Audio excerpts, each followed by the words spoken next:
one ever thinks it's going to happen. So then when it actually does, it's not something they've ever thought about. Because in my opinion, people are like, well, it's unfortunate it happened to them. Mm-hmm. That's sad. But it won't happen to me because it never has. A long time ago, years ago, and I'll tell this story because it's relevant. It's probably been about 10 years ago. We were chasing tornadoes in Illinois one day on a moderate risk day. And we happened to come up on a guy who lived on a farm. Illinois is a lot of farmland. Yeah. Out literally the only guy you could, as far as the eye could see almost, his house and his silos and his farm. Mm-hmm. And he told me to my face, he said, I'd been here for 54 years and I've never gotten a tornado. And I kid you not, that tornado ripped out his silos.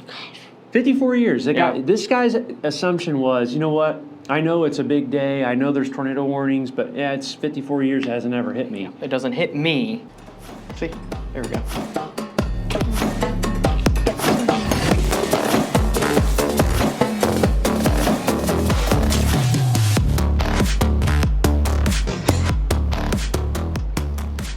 All right.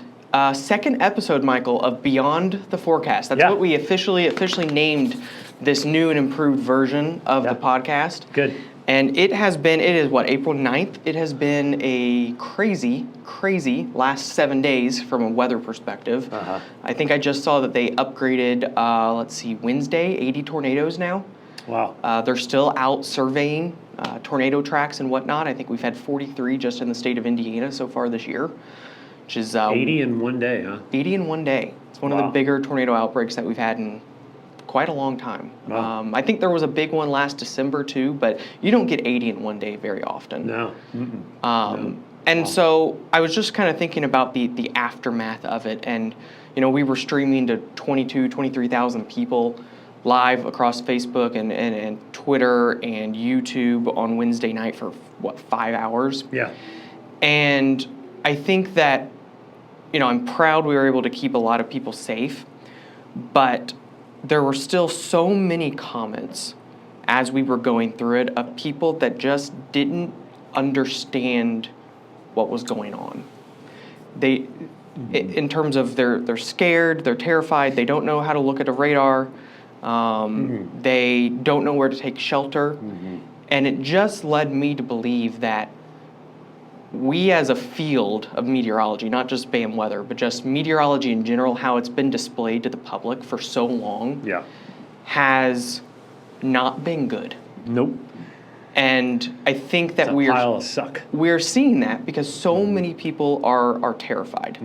And let me I'll even admit I need to do a better job within my own family, because I want to read a couple of messages I got from my sister on Wednesday night. So I apologize in advance, Aubrey, for calling you out. But let's hear it. I've seen this all throughout the chat in the BAM live stream as well. And so first it was, what was the very first one? How bad will the weather be in Bloomington? Okay. Sure. And that's after I've sent map after map and all that good stuff. I get those same questions from my family. Yes. Same so it's thing. not just I'm just using my dear sister as an example. Sure. She'll forgive me later, hopefully. And she says, I don't really have anywhere to go in this house. No basement, but I have a bathroom on the bottom floor. That, to me, that is one of the things that everybody needs to know in their own home or wherever they live in a dorm or whatever. They need to know where to go. Why are we not teaching people, either as a field or even from an emergency preparedness standpoint at these different, schools, at these different places of work that people are at? Why are we not teaching them right away where to go? What's interesting is I may argue that with you a little bit. Sure. I think that I wouldn't say that it's. I think there's been efforts made to teach people where to go. What's interesting, in my opinion, nowadays is it's the fact that I don't think people really believe it's going to happen. I think we're still back to the credibility side we talked about last episode where we were talking about tornado sirens. Sure. I think these are connected. Sure. Because when people hear, okay, there's a tornado watch for central Indiana, you know, 99% of the time, they don't get a tornado. Mm-hmm.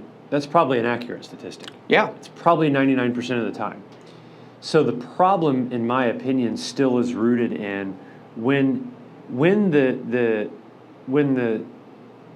crap hits the fan, no one ever thinks it's going to happen. So then when it actually does, it's not something they've ever thought about. Because in my opinion, people are like, well, it's unfortunate it happened to them. Mm-hmm. That's sad. But it won't happen to me because Yeah. it never has. A long time ago, years ago, and I tell this story because it's relevant. It's probably been about 10 years ago. We were chasing tornadoes in Illinois one day on a moderate risk day. And we happened to come up on a guy who lived on a farm. Illinois is a lot of farmland. Yeah. Out literally the only guy you could, as far as the eye could see almost, his house and his silos and his farm. Mm-hmm. And he told me to my face, he said, I'd been here for 54 years and I've never gotten a tornado. And I kid you not, that tornado ripped out his silos. 54 years. This guy's assumption was, you know what? I know it's a big day. I know there's tornado warnings, but yeah, it's 54 years. It hasn't ever hit me. It doesn't hit me. Right. Yeah. So I think that it's not taken seriously. I know there's been efforts to talk about go to the center part of your house. Mm-hmm. You know, stay away from the windows. Don't take shelter under overpasses. Lie in a ditch. All these things people have talked about for years. I feel like the threat is never taken seriously. That's a great point. You're probably right about that. Yeah. And that leads me to another point, another text that I got of, do you think tornadoes will actually touch down where I'm at? Mm-hmm. And that was 3 or 4 hours before the event started. Mm-hmm. And I think it's so important to know, and I don't think that this connects with a lot of people, that there's no way to know. Mm-mm. There will be tornadoes that touch down in the tornado watch area. Mm-hmm. But is it in Johnson County? Is it in Bloomington? Is it in Carmel like it was this past week? Mm-hmm. There's no way of knowing until the storms are actively approaching, like within an hour probably or so. It doesn't matter who you are, what technology you use, how long you've been doing it.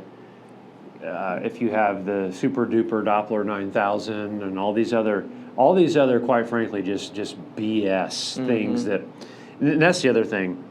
The problem with everything out there is people think that different news stations have different technology and different radars, and it's all hogwash. Yeah. It's crap. My point to all that is it doesn't matter. There's no way to know. Is the tornado going to actually hit you? We don't know. Mm-hmm. It's not possible. We can prepare you for it. Sure. We can give you a pretty damn good forecast within probably a 25 to 50-ish mile radius of a point. Yeah. But other than that, I mean, county level, or even address-specific tornado forecasting, it's not a thing. No. And you think the vast majority of tornadoes are probably, a quarter of a mile wide or less? Yeah. If even that much, it may even be a little bit less. And so, we're warning, because of the nature of them, you have to warn somewhat. Maybe we could narrow the polygons down a little bit, like what we talked about last time, but you still have to warn a bigger area, just naturally. And so only a small portion of that area is going to get hit with the tornado, but it's so critical that even if you don't get hit, you realize that you were in danger. Yep. You were in danger. You got lucky that the tornado did not hit you. That's the thing, and that's the thing. I have talked to hundreds of people over the years, thousands actually. I've traveled the country. I've had conversations with people from everywhere. I've been in meetings and wrote emergency plans for some of the largest events that this country hosts. I've been on the boards of them. I've been there, and people don't get it. Yeah. They just don't understand that tornadoes cannot. It's not that people aren't capable or that they lack education or knowledge. That's not the problem. It's not possible. It doesn't matter how smart someone gets, how long they've been doing it, if they have an extra special tool. It's that it's not possible. Yeah. That's the issue. So when people are asking questions like this and curious about, is it really going to affect me? Well, our job is to basically prep you for the worst case scenario. Yeah. So when people are out there going, well, there's bad weather again, just hyping it up. Yeah, well, we had 80 tornadoes in a day. Yeah, that does not happen very often. It doesn't happen very often, and people were killed. Mm-hmm. Unfortunately, lives were lost. Yeah. Property was completely destructed, especially south. Yeah, Arkansas, I think we saw a couple of images out of there, maybe western Tennessee, of just some crazy damage. Houses just obliterated, gone. Yeah. And so your tune would probably change quite a bit if you were to ever witness that and see what it's capable of. Folks listening in northern Johnson County in the Whiteland area, they know what they know what it can do, and they know why we talk that way. But the whole topic of this conversation of you just need to understand that when the time comes, you do need to know a place on where to go, but you need to trust. It's more about trusting the weather forecast as a preparation tool. It's like insurance, man. Yeah. And this is what, and quite frankly, like I get pissed off over it. Because like, okay, people buy insurance. Like, for example, I have a life insurance policy, and I have a further protection umbrella. I have a large protection over me if I die. So my family doesn't have to pay money, and my wife's set to take care of my kids, and my business can still run if I die, right? Yeah. So that's an expensive policy. Odds are I'm never going to use it. Yeah. I mean, hopefully I don't get hit by a bus or something, or die. But get hit with a tornado. I'm paying thousands of dollars a year to have this policy that most likely, statistically, I won't use or get. Mm-hmm. It's the same thing with weather. We're trying to prepare you for something that most likely won't happen, but it does happen to people. Yeah. Like insurance agents do have to take checks to widows and say, I'm sorry about this. Here's $1 million. I hope it helps. Yeah. Well, and I personally think we have been so accustomed, just society, that weather is just, it's weather. We just deal with it. Mm-hmm. Lauren said something earlier today, there's two things in life that you really can't control, and it's what other people do, and it's what the weather does. You cannot control the weather. Mm-hmm. You can't control the weather, but you can control how prepared you are for it. And we as a society, other than maybe people that are trying to utilize what we're doing, the average person day to day just is like, okay, whatever happens with the weather, but it doesn't have to be that way. Nope, no, it doesn't. And you said something at the beginning I wanted to go back to. You said that a lot of people were in the comments just not really knowing, not understanding, not, still trying, is it going to hit me? Is it going to get me? Is it going to get me? And,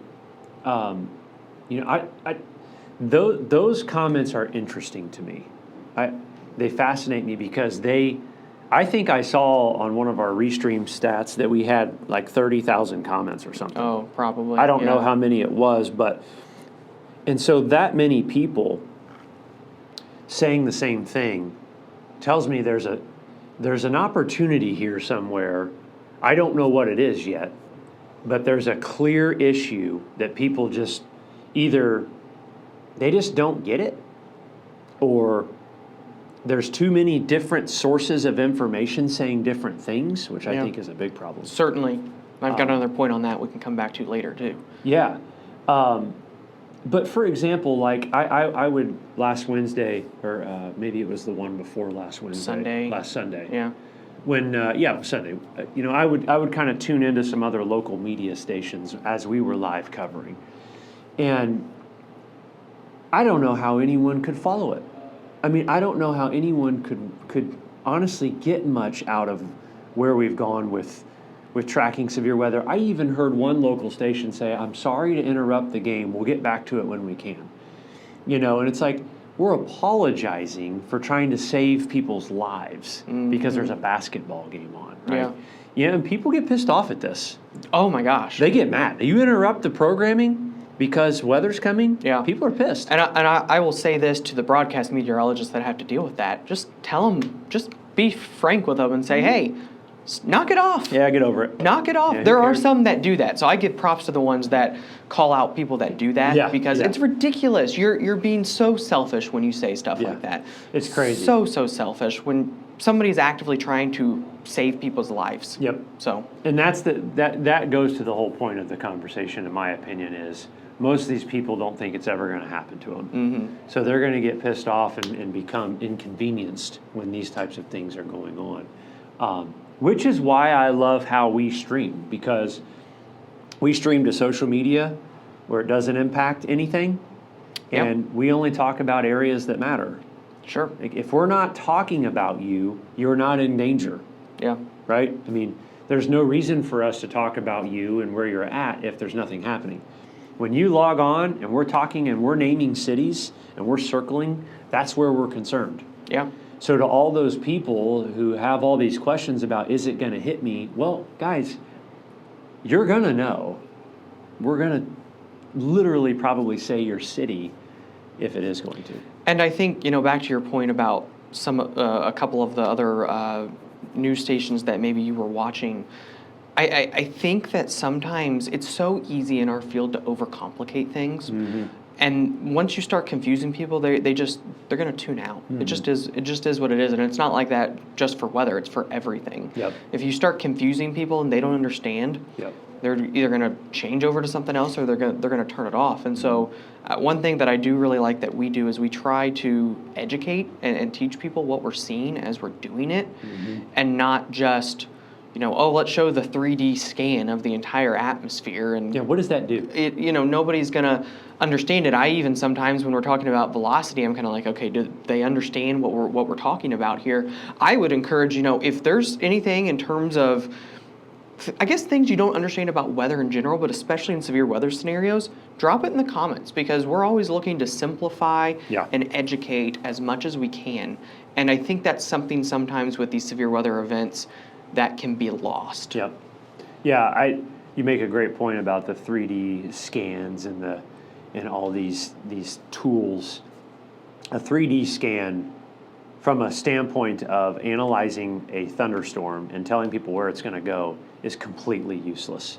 Yeah. It does not. It does nothing. Not for the person consuming it. It doesn't even do anything for me. Well, yeah. I mean, the only thing it's going to do for me is going to tell me how tall it is. Well, and if it's producing a tornado, it's probably pretty tall to begin Probably with. tall. It's probably got an updraft, but we can see that on vertically integrated. There's other things we can look at that don't require us to look at our 3D super duper. It's a marketing tactic. It is. That's my point, and it confuses people. Yeah. It's not.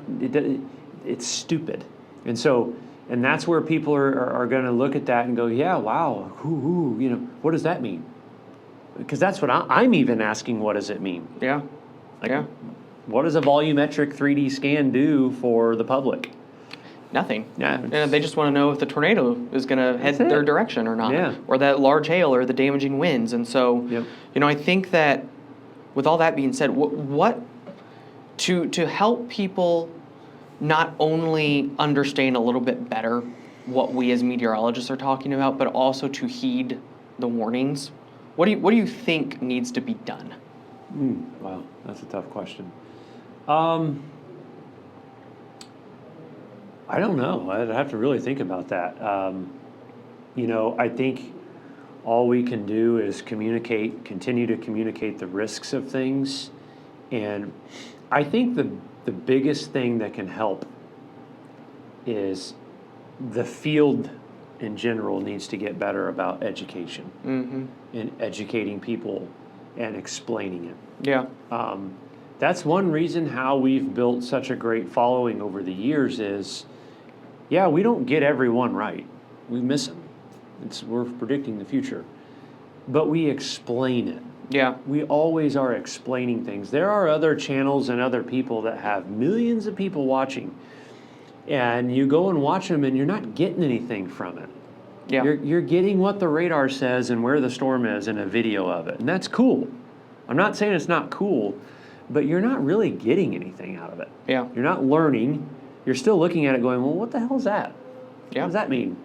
Well, we don't know, because all this guy cares about is how many viewers he has. I don't know. And a lot of the people, man, the other frustrating, maddening part to that question is, I would say 7 out of 10 streams that people can watch nowadays they're not trained. meteorologists. Yeah. They're enthusiasts. A lot of the people, there are so many enthusiasts on YouTube and on TikTok that are probably not properly trained. I mean, maybe some of them are, but No, they're not trained. There's no way. You know, No. it's that creates a whole separate issue It does. of Yeah. who to trust. Yeah, and here's what's interesting too, even degreed meteorologists. A lot of degreed meteorologists have attended universities that never offered 10 seconds of radar meteorology. Mm-hmm. They didn't. They don't. I know they don't. I mean, I know what these colleges teach. I was fortunate, lucky that Mississippi State taught radar meteorology. There were actually 2 classes. A lot of universities don't teach it.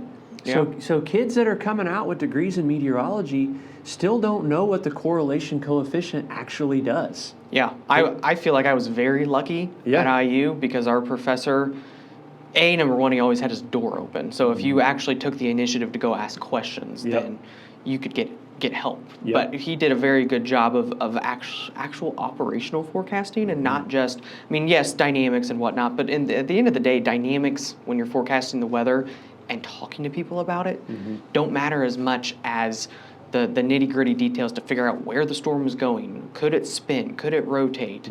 You know, where could the snow trend heavier? Those are the things that matter more than, you know, what's the formula for the, you know, hypsometric equation or whatever. Yeah, and that's the thing. Are there enthusiasts that probably have a good grasp on how to read and analyze radar? For sure. Are there enthusiasts that probably have better forecasting skills and more of an actual understanding of the atmosphere than degreed meteorologists? I know there are. I know these people. The degree, for the most part, isn't really worth the piece of paper it's written on when we're talking about money. Sure. I mean, there are people that will pay on these degrees until they're 50 years old. And so a degree doesn't automatically qualify someone. And I think we're starting to see more and more of that. That's a whole nother podcast. But there are a lot of streams and a lot of people right now streaming weather data that really they shouldn't be. Yeah. And I think that doesn't, when you go on TikTok, you can find 100 people live analyzing storms and forecasts, and that's scary. Yeah. Because the misinformation, the disinformation, the lack of education, it's running rampant. Yeah. And the other thing that hurts all of us in this is the free access to computer models. Anyone can look at a model and think they know what the forecast is. Grab a screenshot of a tornado Armageddon. outbreak, Armageddon, blizzard that's 15 days out. That's more than likely not going to happen. Right. Yeah. And people, people don't know, and it's not their fault, but they don't know what they're sharing and what they're looking at. It just isn't realistic or accurate. It's just clickbait. Yep. So I think to answer your overall question, I don't know how we're doing on time. I think we're okay. To answer your question overall, I think it's a number of things. I think the main problem right now is there is an information overload, and people don't know who to turn to and who to trust. I think a way to build trust, which is what I think we need to focus on to help solve the question that you're asking, is build trust through education and value. Yeah. I don't think there's another way. Education value. The other word I'd use is simplify. Yes. Simplify, for sure. which is our tagline, weather made simple. Yeah.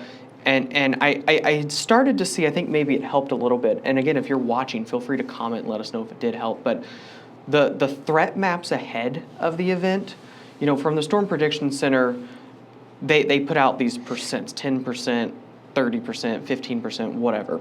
And I don't think a lot of people really understand what that means. I don't understand what it means. Seriously, I know what it means, but I don't understand it. The colors look nice, whatever. But I think that there's parameters behind it. But the end user doesn't understand that. And so we just started putting out a simple 1, 2, 3, 4, 5. let's see, what was it? Wednesday was a 5 out of 5 in the tornado areas, the areas that got the most tornado. Yep. On Sunday, it was a 5 out of 5 for wind because we were concerned about 80 mile per hour winds. There were gusts to 105 miles an hour in southern Michigan. And so just trying to simplify things instead of getting overly complicated, I think is something we've got to do better at in this field overall. Yep. Yeah, it's the fancy words, the terminology, the jargon, the using the what do you call them, the AAM, the NAO. Oh yeah, the NAO, the EPO, the what's the MJO. word I'm looking for? Acronyms. Acronyms, yeah. Using these acronyms for people, nobody has a clue what it means. They don't know. They don't know. They have no idea. And a lot of those acronyms, by the way, they're not taught in colleges to degreed meteorologists. No. They don't even have courses on them. No, I didn't know. I learned a couple maybe, but not all of them. No. I never once heard AAM or MJO at Mississippi State. Not one time. So anyways, that's my thing is that, this field it's not a precise exact science. We do know a lot. We know a hell of a lot more than we've ever known. Yeah. We can educate along the way and build trust the best we can, but it's important to understand that preciseness, precision down to location-specific areas in the event of tornadoes is not it's not possible. It's not that we won't do it. Yeah. Or someone hasn't done it. It's that it can't be done. Yeah. I don't know if it'll ever be able to be done. I don't think so. They're so small in the grand scheme of things, and so, I think that if you're watching this and a tornado watch comes out, it just means be prepared. It just means be prepared. Be ready to prepared. act. When a tornado warning comes out, it means take shelter. Yeah. And right now, if you don't know where to go, figure it out. Go to your basement. Google it. Google it. We got Google it AI. for your specific situation. Yeah, ask Grok. Yeah. Or Chat GPT. And in the meantime, we'll continue to educate and we'll continue to try to spread our knowledge in a simple way to help people so that they can be proactive instead of reactive. Yep. We're going to continue. What do we got left on time? Do we know? 26 minutes. Oh, we're at 26. Yeah. Okay. We're going to continue to talk more and more about the education aspect of this. If these shows are bringing any value to you, you're learning anything, your curiosity's piqued, make sure to tell a friend, share it with a friend, post it to your social, post it to your story, tell them to come watch it, listen to it. A lot of people think they know about this stuff, and they don't. A lot of people think they understand it, and they don't understand it. So we're trying to kind of shed some light on this as we talk more and more about it. Yep.